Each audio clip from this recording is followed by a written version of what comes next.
Boxing Day, Brady. I could have Googled this 5 seconds ago. Do you know why it's called Boxing Day? I have no idea why it's called Boxing Day. You know how there were things you're told when you're a kid and the adults are making a joke at your expense and you don't realize it and you think they're telling the truth? Mhm. I think that has happened to me with Boxing Day. And I think I spent 20 years of my life thinking it was called Boxing Day because of boxing matches. Like big boxing matches were held on Boxing Day. Is that... Are big boxing matches held on Boxing Day? Don't think so. But maybe they once were. Or is it as simple as because we put things in boxes? That just doesn't seem right. Maybe YouTubers can start having boxing matches on Boxing Day. Like, that would seem like a thing to do. Oh, look at you, Brady. You're going to go look it up. Looking up things, who cares? I thought it was you put things back in boxes and you're returning them. That's what I thought was Boxing Day.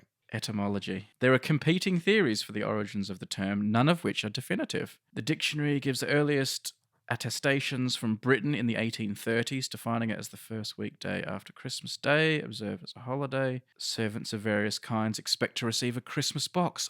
This rings a bell now. A Christmas box given to the servants. In Britain, it was a custom for tradesmen to collect Christmas boxes of money or presents on the first weekday after Christmas. Makes sense. So it does seem to relate to presents. I'm not saying anything about boxing matches, so I think I think I was having the mickey taken out of me.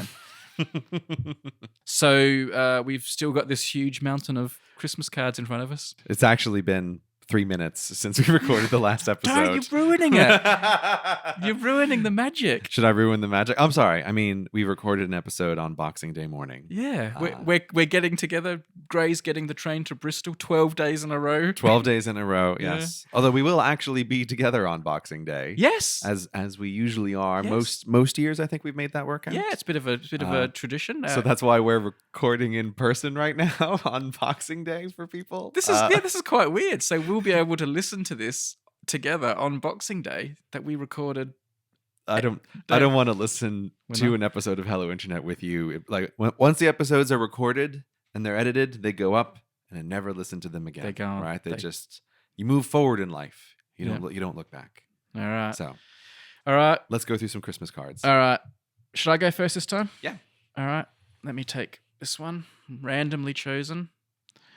It has something written in another language on the front. It says Prettige Kerstagen, and it's a picture it's an old-fashioned picture. Oh, it's from Amsterdam. Oh. From Ralph in South Holland, wishing us happy holidays and best wishes. Just a simple question, the sort of question you said not to ask. Okay. I don't think I put this one on the pile, so I think you must have put it on the pile. Maybe I did put it on the pile. Oh, no, I did put this on the pile. It says, what is your favorite Christmas food or snack?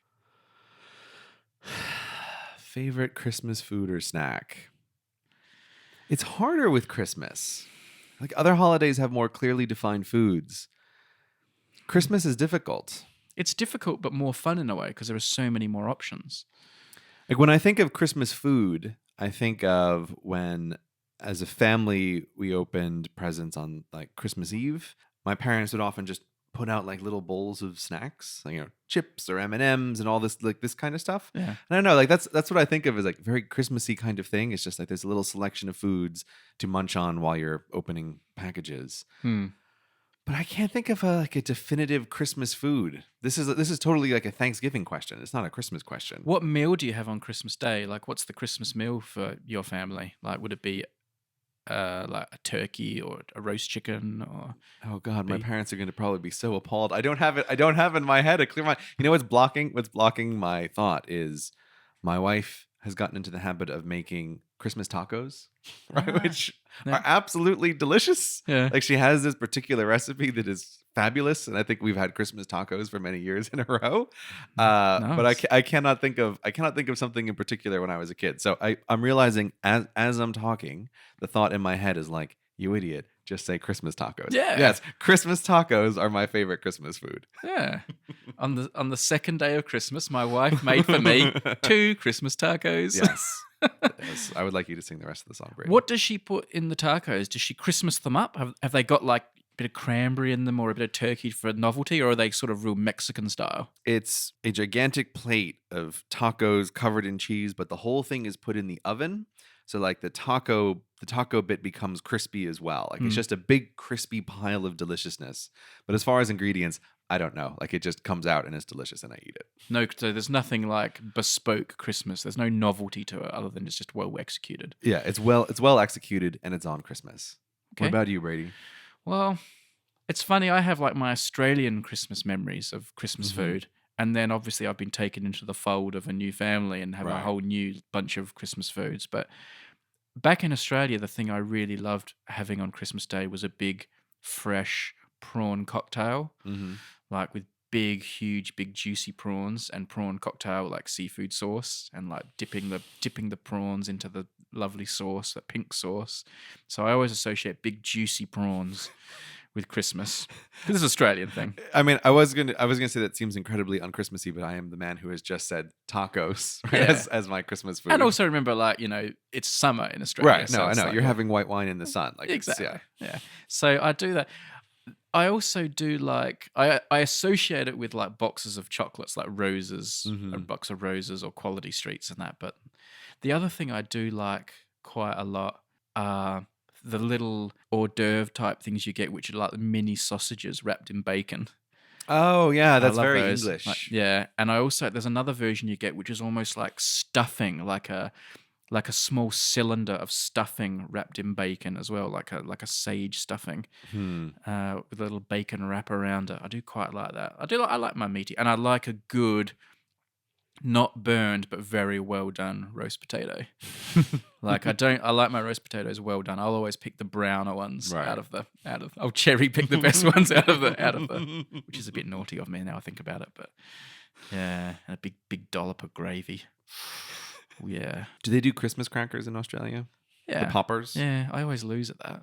I always lose. I never really thought of it as a competition, but I guess this is your competing side coming out, that you're supposed to get the side that has more paper on it. Do you ever do the thing? You sit around the table and everyone crosses arms and holds the end of a cracker and everyone pulls at the same time. So you could potentially win two or lose two. Right. Like losing two, that's like the ultimate shame. Right, of course. Of course for you, Brady, that would be. And it's your competitive side is coming out and you want to win too when you do the Christmas crackers. Is it luck or technique winning the Christmas cracker pull? I think it's 100% technique for sure. Yeah, it's all about the way you hold it. It's skill here, Brady. Never think for a second that it's luck. It's a skilled competition between individuals for those Christmas crackers. Do you wear the hat that comes out of the cracker? I've got a really big head, and every time I put on those paper hats that come out of a Christmas cracker, it always splits apart straight away and breaks, so I don't get to wear it. Yeah, I am not able to fit those little crowns over my head either. But I have gamely attempted under social pressure to put the little paper hat on your head, and it just never really works out. And I'm also, another thing I'm really competitive about is figuring out like the riddle or the joke that comes inside. Like someone will say, oh, here's one. What do you call a duck with 3 legs or something? And it's always got some corny answer. I'm always like, don't tell me. Right. I want to nut this one out. I want to figure it out. Duck, quack, leg, and I'll sit there and like feather. How can I figure this one out? It's You're like mentally exploring the pun space that's available with these words. That's right. Yeah, the pun space. Yeah. So anyway, there we go. Thank you, Ralph. We dealt with Christmas food snacks, tacos and prawns. All right, I'm gonna try to do a little Foley work so people can hear all these cards. Big pile of cards in front of us. It's so nice and so Christmassy. It really makes me happy. It is nice. All right, I'm gonna grab this one. We've got a very fancy one. Talk about Foley work.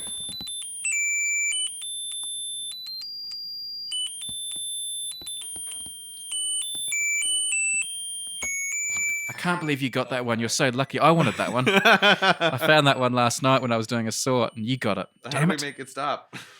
You have to shut it to make it stop. No, but there's... no, it's like a Christmas nightmare. Wait, no, but where's the censor? Because I want to read it. Break in case it's too annoying. I like this. Okay, so there we go. Thank you very much, whoever sent this in with instructions on how to make it stop. Okay.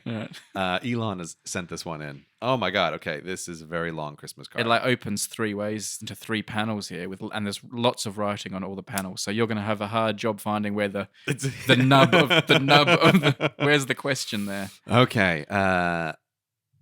Oh, they're from Israel, and they wanted to let us know it's difficult to find a proper Christmas card in Israel for obvious reasons, but he managed. Okay, there's another thing in this card which I think came up a little bit when we did the referendum, but it makes me smile to think of it again, where Elon here realized after he bought the Christmas card, he didn't have any idea how to mail a physical letter to somebody else. What? And Just through lack of experience? yeah, just through, I literally have no idea how to send a letter. I needed to Google how to mail a Christmas card. That is like so like a sign of the times, isn't it? There's a whole generation of people who are like have to Google how to send a letter. For me, this is checks. Like especially having as an adult moved to the UK. It's like, yes, in theory, as a functioning adult, I should know how to write a check, but I have to look it up every time because the UK checks are a bit ambiguous about like what goes on what line compared to American checks. And I've only had to do it a handful of times in a decade, so it makes me smile. All right, okay. There's many things in this card. Let me find where's the question. I mean, you're in the show anyway, Elon, because you got the Foley work with the music. Yeah. Oh, it's a whole long thing. Okay. He figured out how to send a Christmas card. He just didn't figure out how to write one. I think we're gonna have to skip this question. Really? It's too long. It's too elaborate. It's like, Elon, A+ Christmas card. I love the instructions, but there's a whole big story that involves a bus and pressing a stop sign before. Oh, no. I think I remember this one. You remember I this think one? I remember this one. I think it was good. Okay, executive summary for it. Let me just remind myself. Yes, I remember this one. Okay, this is alright. quite good. You give it to me then. Rather than reading it, I'll just summarize what it was. Okay. I think from memory, what Elon was explaining was being on a bus and accidentally pressing the button to get off at the next stop when that wasn't his stop. And I was like, oh no, what am I going to do? So the bus driver stops at the next stop because someone has requested it. And I think what Elon said, like the public shame of having been the person that pressed the button made him get off the bus and walk the rest of the way home. So the question is, if you were on a bus and you accidentally pressed the button and everyone knew the button was on you, would you, like when the bus driver pulled over, just hold up your hand and say, sorry, not me? Or would you like just put your head down and get off the bus and walk away? I know I must have done this. I don't think I've ever gotten off early, but you would have I think you are in the position, especially if it's the people now, you have to be like, sorry, my mistake. Yeah. That's my guess is what I would do. I think you have to do that. Would you be willing to do that, like being like the shy person, or would you just anonymously get off and, I think what I would actually try to do is just like look down at my phone and pretend and maybe just hope that the bus keeps going.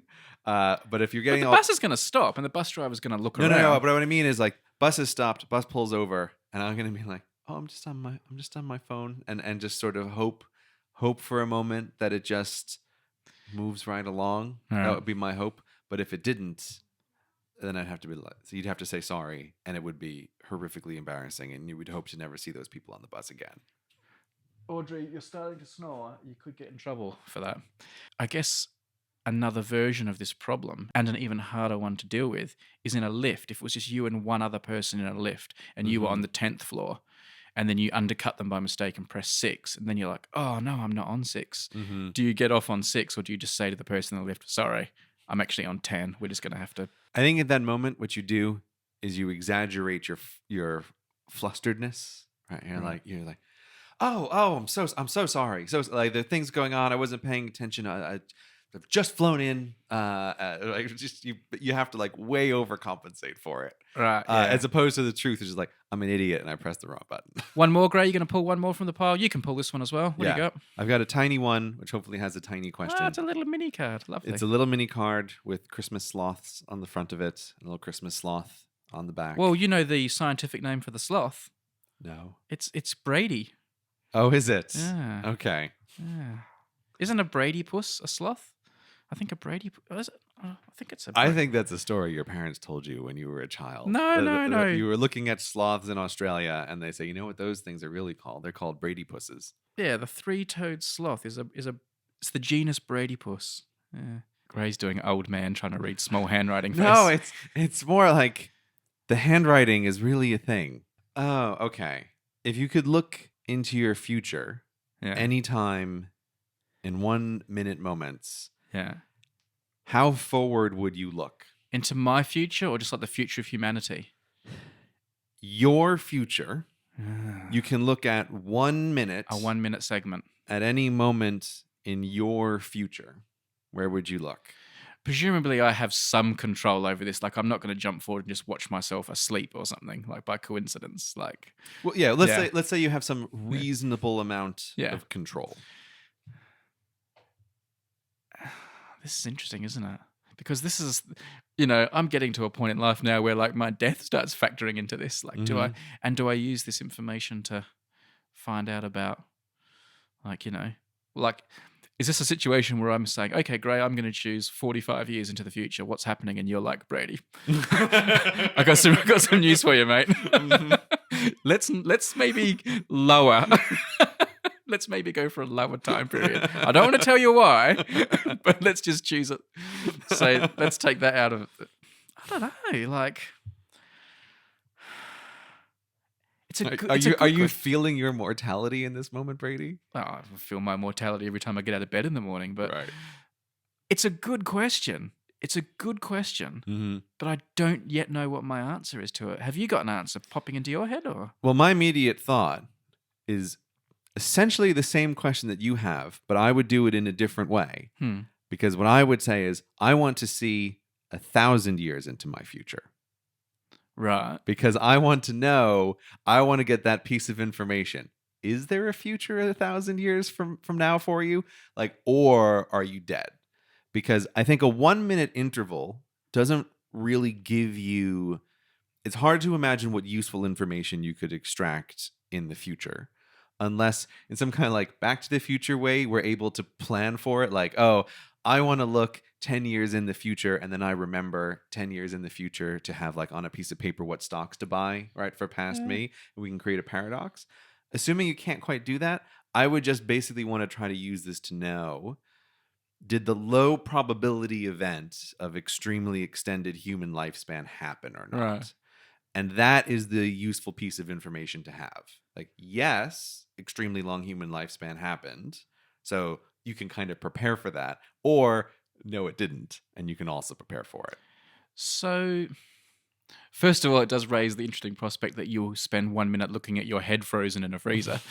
But I didn't think about that. Yeah. Yes, that's true. But like, say like you are alive in 1,000 years, or you're dead in 1,000 years, and you find that out. You say that you can prepare. What preparations are you going to make? Like, either way, what would you do different right now if you know you're alive in 1,000 years, or you know you're dead in somewhat less? I think if I knew for sure that I'm just going to have a normal human lifespan, which, by the way, listener, again, I do keep in the vastly most likely probability. But there is that little part of me which is like, there's a 1% chance that maybe not.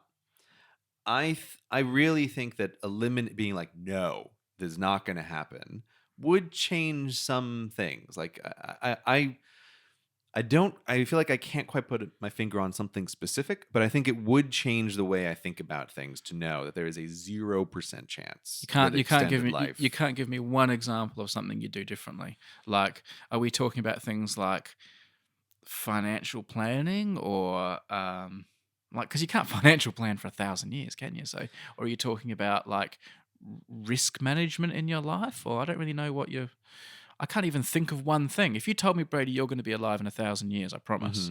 I can't think of one thing I'd do differently now. Maybe I'd be more relaxed about things like holidays. Like, I wouldn't be thinking, oh, I must go and see Iceland because I want to see Iceland before I'm dead. I'll probably think, oh, well, maybe I'll go and see that in a couple of 100 years.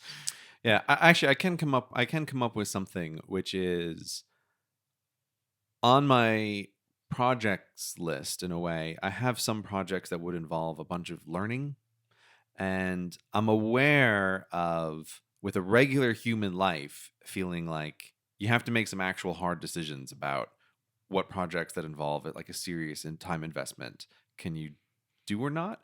And I think to know that there was going to be extended lifespans, I would feel like you with the trips, more relaxed about this. Like, okay, I can focus on this one thing now because I know I will have time in the future to do this other So thing. I can go and learn another language, and it's not like a waste of time. Exactly. Perfect example, Brady. Okay. Yeah. I like that it's already like things for projects though. It's like YouTube videos. Now I have to plan for 1,000 years of YouTube videos and Hello Internet episodes. Oh, 1,000 years of Hello Internet. That's a lot of Hello Internet. Well, speaking of a lot of Hello Internet, we'll be back tomorrow We'll be back tomorrow for another 12 days of Hello Internet minisode. I'm going home now, and I'm gonna see you again in Bristol tomorrow. Bye. Bye.